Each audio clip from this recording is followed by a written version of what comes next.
But first, Congress Vice President Rahul Gandhi is back in action. That's right. Yesterday you saw him at Ram Leela Maidan.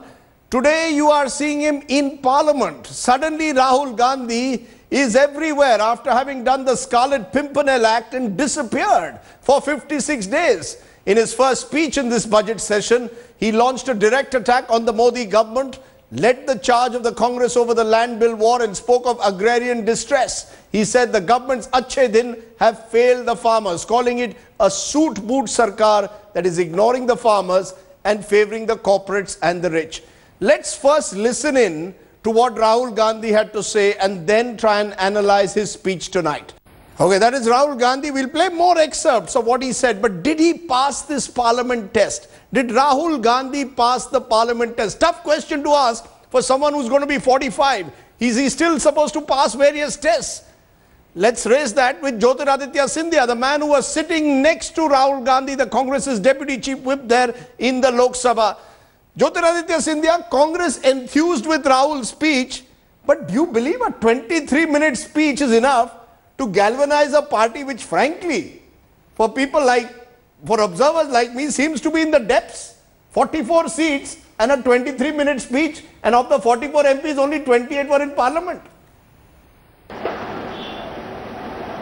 Well, I don't think you measure the success of a speech necessarily by its length. If that were the case, then Rajdeep, then the comments that you shared with me off camera in terms of how long people speak in Parliament of an hour and a half, and the substance of that is many times not up to the count. I think what's important is to really look at the substance of his speech, and it was very clear and well enunciated in terms of the pain and the distress that farmers across the country today are faring, the causes of that, the repercussions of that, and how this is a total failure of this government. And I think it was very well articulated, and he went straight to the point on many issues, whether it has to do with agricultural growth rate, whether it has to do with the agricultural credit, which is totally panned off, whether it has to do with the low levels of compensation, the Land Acquisition Act, the policies of the government. And I think they were pretty much left spellbound in terms of being able to articulate a response. Spellbound is the word you're using. Spellbound, Jyotiraditya Scindia, yes, high on aggression, but many would say on substance, you know, it was 50-50. No real solutions were offered for agrarian distress. Please tell me, where are the solutions that Rahul Gandhi is offering, whether at Ram Leela or in Parliament today, for the real agrarian distress?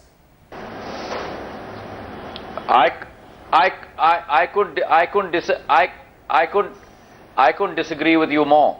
I think the facts in his speech bore out the substance across multiple parameters, which I don't want to repeat because I just mentioned those issues in front of you. And I think as far as finding solutions are concerned, we found solutions when we were in government. We put together a 72,000 crore loan waiver package. We increased MSP prices by almost about 20 to 25% every single year, year on year. We increased agricultural credit by 23%. So our action speaks for ourselves. It is now the turn of the Modi government to respond and to the distress of the farmers, where they've been found to be severely lacking. So much so that the Prime Minister prefers to go abroad on foreign jaunts rather than identify with the pains of the farmers and tour himself. You know, interestingly, you're using the word of foreign jaunt. We know who's gone on a foreign jaunt, Jyotiraditya Scindia just now. So let's not go into foreign jaunts. But if the UPA 2 was so good to farmers, as you are claiming they were, why did they reject your government in 2014? So Rahul Gandhi seems to be looking more at the past than telling me about the future.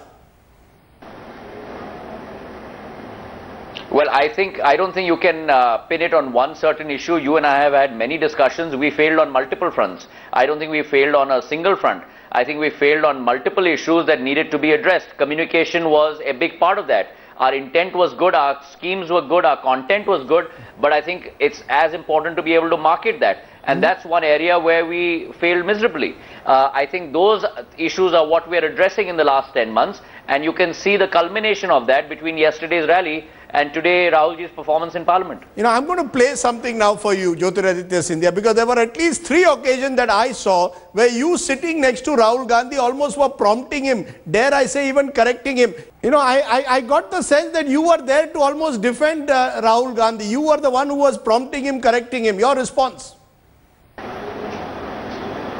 Absolutely not. He was He was full of confidence.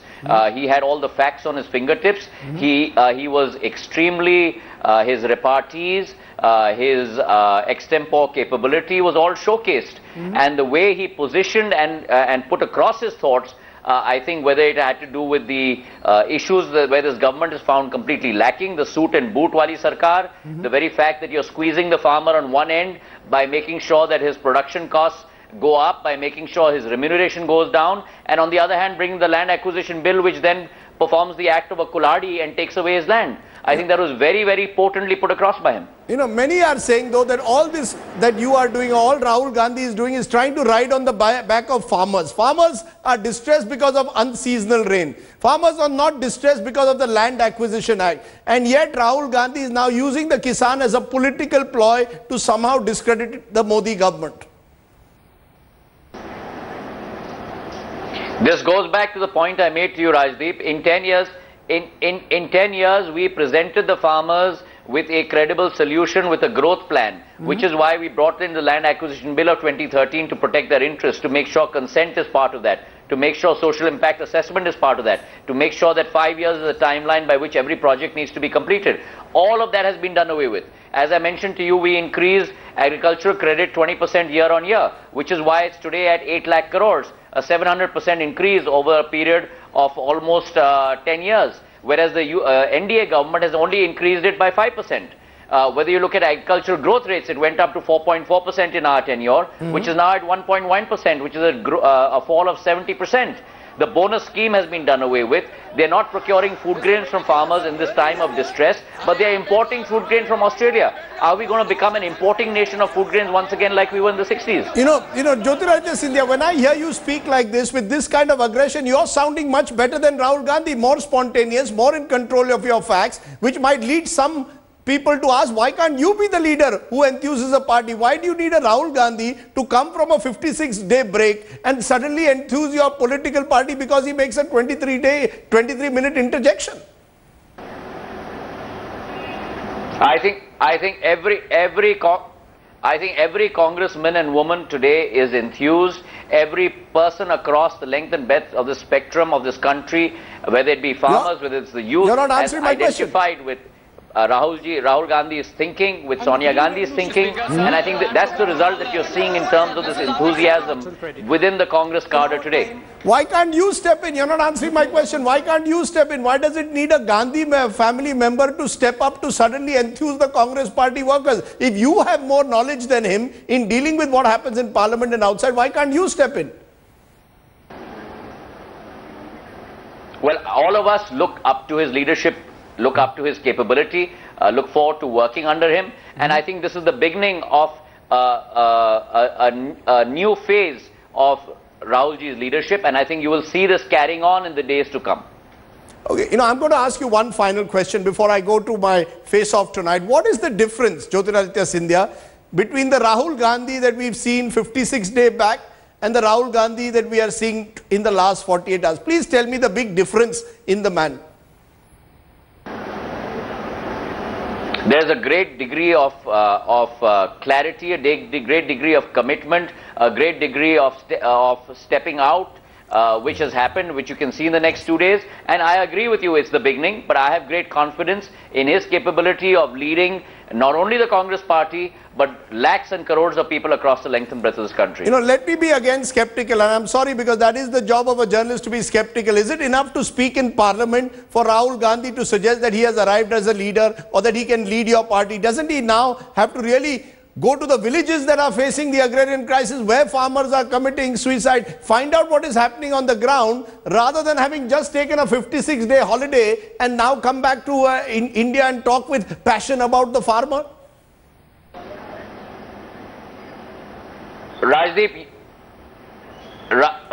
you and I know that he has done this, going from village to village, across the length and breadth of this country for the last 10 years. This is not something new that you or I need to have in terms of an expectation from him. He has done this before, he is doing it now, and he will continue doing it as long as he is in public life to the last day of his public life career.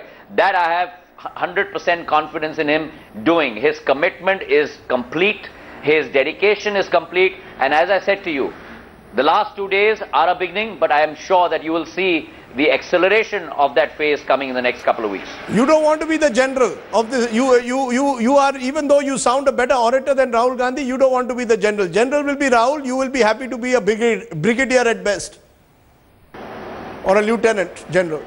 As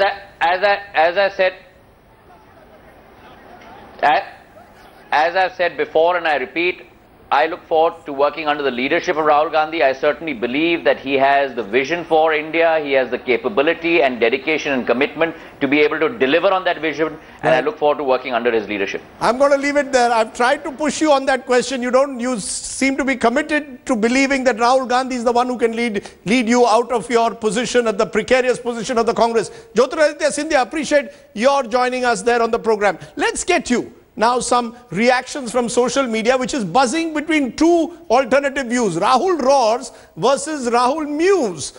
The BJP is saying that Rahul is mewing, but Friends of Congress is showing that Rahul is actually roaring. So is it a comeback or is it a hyped return? Those are some of the kind of Twitter feedback that we are getting from various people that are coming in. These are the kind of comments. I was hoping that Rahul would share something about farmers and land rights he saw overseas during his 2-month sojourn. Someone seems to be again an element of skepticism. Others are saying that Rahul, still people are not entirely enthused, but are raising perhaps Soot Boot Ki Sarkar, Raga gets a voice, probably his first impactful slogan. Interesting. Is that what is going to take us to our next face-off? But before that, just listening to how people are rating Rahul Gandhi's comeback speech, and then we'll have our face-off. I was impressed with his speech in the way he pointed out some of the things. But the problem with the speech was that he didn't mention how the government is doing wrong. He was trying to put up a good show. I think he's looks a lot more refreshed coming back after a big holiday. But what I felt is that he needs to be a little more spontaneous. You know, if you look at the leaders that we have in India at this point of time, including the Prime Minister Narendra Modi, they are all very fantastic speakers and quite spontaneous. I feel he's too confused, but he made some of the few statements very correct.